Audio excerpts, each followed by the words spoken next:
आपके चैप्टर का नाम है रासायनिक अभिक्रियाएं एवं समीकरण। चलिए शुरू करते हैं। देखिए, ब्रह्मांड में अनेक प्रकार की वस्तुएं पाई जाती हैं। ठीक है, ब्रह्मांड में क्या है, अनेक प्रकार की वस्तुएं पाई जाती हैं और ये सभी वस्तुएं पदार्थ अथवा द्रव्य से मिलकर बनी होती हैं। जितनी भी वस्तुएं ब्रह्मांड में पाई जाती हैं वे सभी पदार्थ अथवा द्रव्य से मिलकर ही बनी होती हैं। ठीक है, पदार्थ को ही द्रव्य कहते हैं। पदार्थ में निरंतर परिवर्तन होते रहते हैं। ये जो पदार्थ होते हैं इनमें क्या होते रहते हैं, निरंतर परिवर्तन होते रहते हैं, जो पदार्थ तथा ऊर्जा की अन्योन्य क्रियाओं से उत्पन्न एवं नियंत्रित होते हैं। अतः पदार्थ में दो प्रकार के परिवर्तन होते हैं। पहला है आपका भौतिक परिवर्तन तथा रासायनिक परिवर्तन। ठीक है, तो ब्रह्मांड में क्या है, अनेक प्रकार की वस्तुएं पाई जाती हैं जो कि पदार्थ अथवा द्रव्य से मिलकर बनी होती हैं और जो पदार्थ में निरंतर क्या होते रहते हैं, परिवर्तन होते रहते हैं, जो पदार्थ और ऊर्जा की क्रियाओं से उत्पन्न एवं नियंत्रित होते हैं। और पदार्थ में दो प्रकार के परिवर्तन होते हैं, जिसमें पहला आपका भौतिक परिवर्तन है और दूसरा रासायनिक परिवर्तन। चलिए अब हम देखते हैं पहला परिवर्तन, भौतिक परिवर्तन। भौतिक परिवर्तन किसे कहते हैं? ठीक है, तो देखिए, पदार्थ में होने वाले वे परिवर्तन जिनमें पदार्थ की भौतिक अवस्था कौन कौन सी होती है? पदार्थ का आकार, भौतिक गुण तो परिवर्तित होते हैं, लेकिन रासायनिक संघटन एवं द्रव्यमान में कोई परिवर्तन नहीं होता है और ना ही कोई नया पदार्थ बनता है, भौतिक परिवर्तन कहलाते हैं। ठीक है, तो पदार्थ में होने वाले ऐसे परिवर्तन जिसमें पदार्थ की भौतिक अवस्था जैसे आकार हो गया, भौतिक गुण, ये तो परिवर्तित होते हैं, लेकिन उनके रासायनिक संगठन यानी बनने का जो उनका तरीका है, किस प्रकार से वो मिलकर बनते हैं, एवं उनके द्रव्यमान में कोई परिवर्तन नहीं होता है और ना ही कोई नया पदार्थ बनता है, तो ऐसे परिवर्तन क्या कहलाते हैं? भौतिक परिवर्तन कहलाते हैं। एग्जाम्पल देख लीजिए, जैसे जल का बर्फ में परिवर्तन।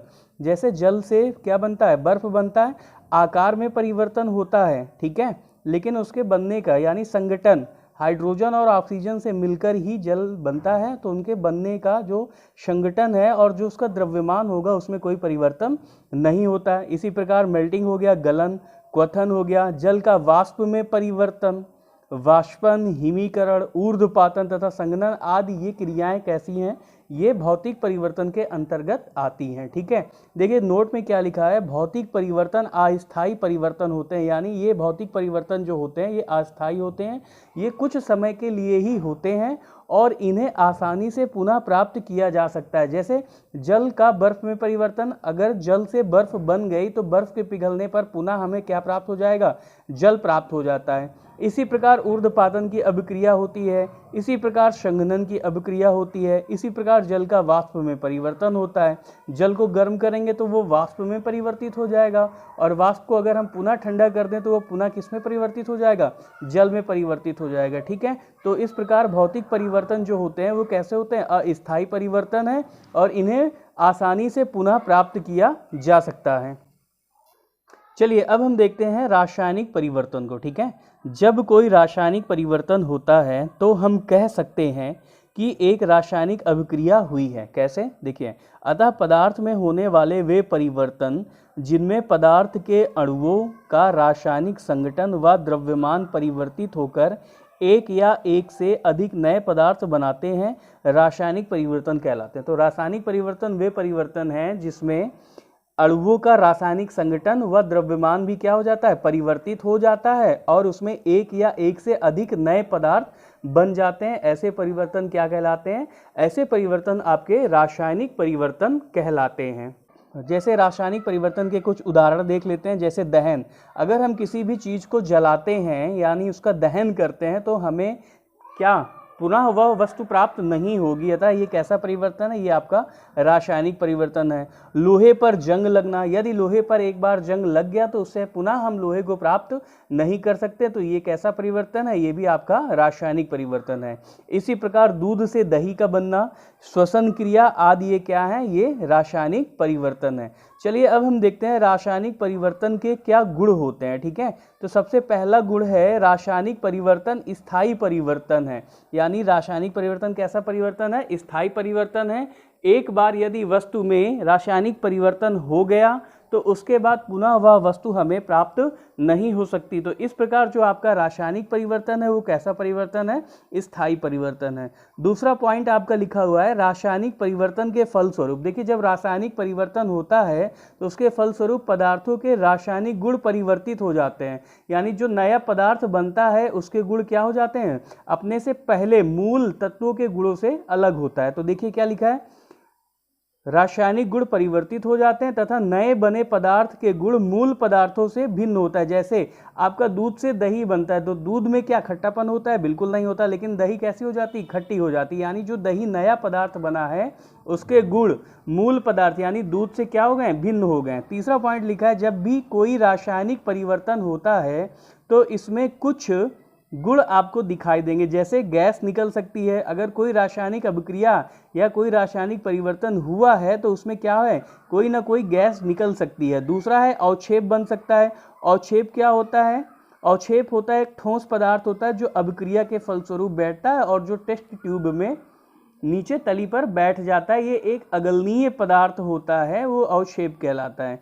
तीसरा पॉइंट है आपका रंग परिवर्तन हो सकता है। अगर कोई रासायनिक अभिक्रिया होती है तो उसमें रंग परिवर्तन हो सकता है, जिससे आप पहचान सकते हैं कि कोई ना कोई रासायनिक परिवर्तन हुआ है। अगला पॉइंट है भौतिक अवस्था बदल सकती है, यानी कि जो पदार्थ होगा उसकी भौतिक अवस्था भी क्या हो सकती है? बदल सकती है।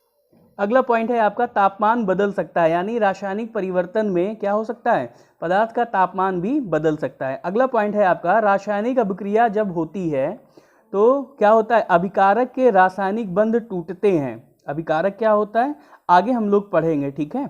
तो रासायनिक अभिक्रिया होने पर अभिकारक के जो रासायनिक बंध होते हैं वो टूटते हैं और जो आपका उत्पाद बनता है उसमें नए रासायनिक बंध बनते हैं।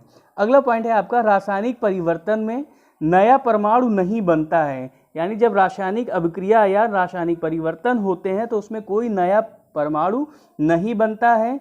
एक तत्व दूसरे तत्व में परिवर्तित नहीं होता है, ठीक है। क्या होता है? केवल रासायनिक अभिक्रिया में परमाणु पुनर्व्यवस्थित होते हैं। परमाणु क्या हो जाते हैं? एक स्थान से दूसरे स्थान पर अरेंज हो जाते हैं। ना कोई नया परमाणु आता है, ना ही कोई एक तत्व दूसरे तत्व में परिवर्तित हो जाता है। देखिए, अभिकारक तथा उत्पाद के तत्वों में परमाणुओं की संख्या कैसी रहती है? समान रहती है। अभिकारक तथा उत्पाद में तत्वों के जो परमाणुओं की संख्या होती है वो क्या होती है? क्या होती है? समान रहती है, ठीक है। अब हम लोग देखेंगे कि जो आपका अभिकारक और उत्पाद किन्हें कहते हैं।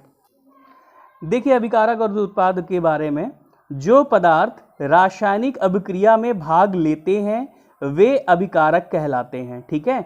जैसे मान लीजिए कोई अभिक्रिया है जिसमें एक पदार्थ A है और दूसरा पदार्थ B है, तो ये क्या कर रहे हैं? ये किसी रासायनिक अभिक्रिया में ये पदार्थ भाग ले रहे हैं, तो इन्हें हम क्या कहते हैं? इन्हें हम अभिकारक कहते हैं। क्या कहते हैं? अभिकारक कहते हैं, ठीक है। तो जो पदार्थ रासायनिक अभिक्रिया में भाग लेते हैं वे अभिकारक कहलाते हैं। अब देखिए, ये दो पदार्थ रासायनिक अभिक्रिया में भाग लेकर एक नया पदार्थ बनाते हैं। क्या बना रहा है? मान लीजिए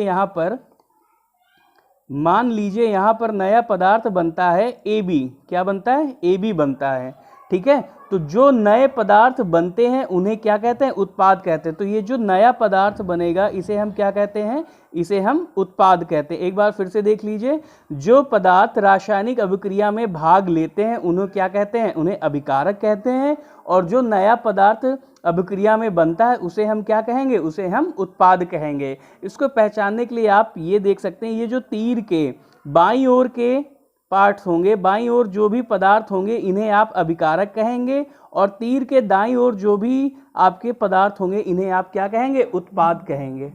चलिए, रासायनिक परिवर्तन के कुछ उदाहरण देख लीजिए। देखिए, पहला उदाहरण है किसी पदार्थ का जलना। जैसे कि आपको पहले भी हमने पढ़ाया है कि जब भी कोई पदार्थ जलता है तो उसे पुनः हम प्राप्त नहीं कर सकते हैं। तो ये आपका कैसा परिवर्तन है? ये आपका रासायनिक परिवर्तन है। जैसे अगर हम मैग्नीशियम को जलाएं या कोयले को जलाएं या मोमबत्ती को जलाएं, LPG को जलाते हैं, पेट्रोल, CNG, पेपर, लकड़ी आदि, इनको अगर हम जलाते हैं तो ये कैसा परिवर्तन होगा आपका? ये आपका रासायनिक परिवर्तन होगा। इसी प्रकार भोजन का पकाना, भोजन का पचना, हमारे द्वारा सांस लेना, गर्मियों में दूध का खट्टा होना, दूध से दही का बनना, लोहे में जंग लगना आदि, ये सभी कैसे परिवर्तन होते हैं? ये सभी आपके रासायनिक परिवर्तन हैं। अगर आपको ये वीडियो पसंद आया हो तो वीडियो को लाइक करें, चैनल को सब्सक्राइब करें।